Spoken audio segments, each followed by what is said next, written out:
Welcome to our channel, $1 Million Made Easy. This is a channel where we create spreadsheets that help answer some of your financial questions. We use the actual numbers of what the S&P 500 has done for the last 100 years. We project ahead what some returns might do for you in the future, and we simply end up with a possible range of what may happen.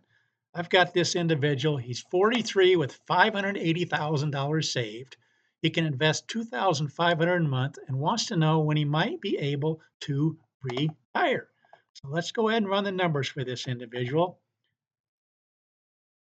We're going to use a spreadsheet from 15 years to 25 years. He's 43, so by the time he's 58, up to 66, 68 long in there. So he wants to know the earliest he can retire. Again, he has 580,000. He gave me some other criteria which I can't really utilize. He told me his value of his house. He said it's paid off. He said he wants to know if he needs to take a part-time job.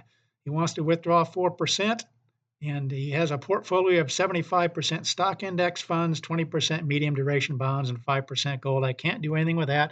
Again, on this channel, folks, we use returns for the S&P 500 for the last 100 years. So I'm going to go ahead and show you the numbers here, running 580,000, adding 2,500 a month. We're not going to increase that at all. We could increase that by a COLA if you want, but that's what we do on this channel. We run all different kinds of numbers. Now, he's 43. So after 15 years, he will have put in $1,030,000. That's the 580,000 plus the 2,500 a month. And in the worst 15-year period in the last 100 years, he would have $1.327 million. And the median amount for the 15-year period over the last 100 years would be 3.631, and the maximum would be 9.861. Right now, I currently have the numbers for 1925. You can see them going down through here. 4 good years and 4 down years, and then some more down years. This is the actual graph for the 1925. You can see where it ended up. You can see it going up for the first 4 years and then taking a nosedive down. I want to, before I explain any more about the 15-year period, I want you to notice the graph, because this inevitably happens. The longer you're in it, it kind of evens out. Watch what happens to the 17-year graph, the 19-year graph, the 21-year graph. See how it starts minimizing that downfall right there because the market does come back? That's 21 years. How about 23 years? And also 25 years. Look how it ultimately ends up. Yeah, it was a bumpy road getting there, but it ended up being over 5.725 million. But again, that's when he'd be 68. That might be a little bit longer than he wants to work. But another thing we do on this channel, let's go back to the 15-year. Another thing we do on this channel is project ahead what you might have in buying power with a 3% inflation rate. So this 1.327, again, folks, that's the worst case scenario for a 15 period in the last 100 years.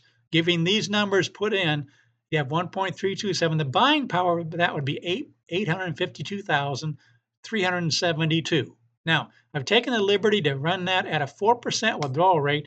That would allow him to have $2,841 coming in a month. That's a 4% withdrawal rate on this amount right here. We take it out to 17 years, you can see that makes quite a bit of difference because the minimum is that 2 years later, the worst case scenario, you have 1.778, which would have the buying power of 1,075,000, which if you take the 4% withdrawal rule, you'd have 33,586 a month going. You can see this going on out here. What is he comfortable with? Again, he won't be getting Social Security till earliest he can get that is in 19 years. That'd be age 62. We haven't even looked into that account, but just the 19-year alone, by the time he's 62, he would have this kind of monies in the worst case scenario, this kind of money in the worst case scenario, 4,370 coming in. Now watch what happens if we change this to a 2, which means you're going to use the median amounts going through here. Watch how these numbers totally change. We're going to change this to 2. Now, in the worst case, not the worst case, the median would be 3.631 in this 15-year period. That would have the buying power of 2,331,000 with a 4% withdrawal rule. Then it'd be 7,770 a month coming in, and just 2 years later to have 9,547 coming in. And you can see how it just balloons out, going out through here. So hopefully that makes sense. Again, this is using the median numbers, not the minimum numbers, the worst case scenario.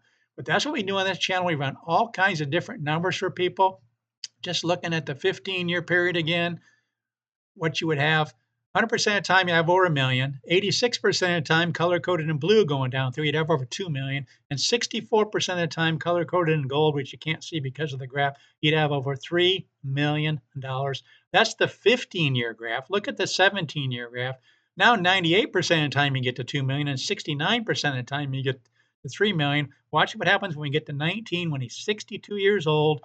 100% of the time to 1 million, 100% of the time to 2 million, and 89% of the time, he'd have over $3 million.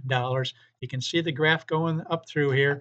Again, this is age 62. If he goes to age 60, let's see, that's 64 and 66. You can see the graph really starting to take off because that's what inevitably happens if you can stay in it for a longer period of time. Look at these numbers, folks. If we can look at, let's go back to the 21-year graph. That would be when he's 64 years old. Worst case scenario, almost $3 million with a buying power of 1.583. But look at what the median would be. 7,367,000, median buying power 3.96, and that would allow him with a 4% withdrawal rule to withdraw $13,000 a month at age 64. So again, he want to know when he might be retired. He needs to look at these numbers to see what he's comfortable with, what he as far as taking a part-time job, it doesn't look like he's going to need one. But again, it all depends on what his expenses are expected to be. But he looks like he's well on his way to being able to retire earlier than 65 or 67 with these kind of numbers. Again, at age 58, 60, 62. These are the kind of numbers. But that's what we do on this channel. We run numbers for people. We just love doing it. Please consider subscribing to this channel. Share with others. Let them know there's a channel out there that will run numbers for them. Please like the videos. And again, thanks so much for watching.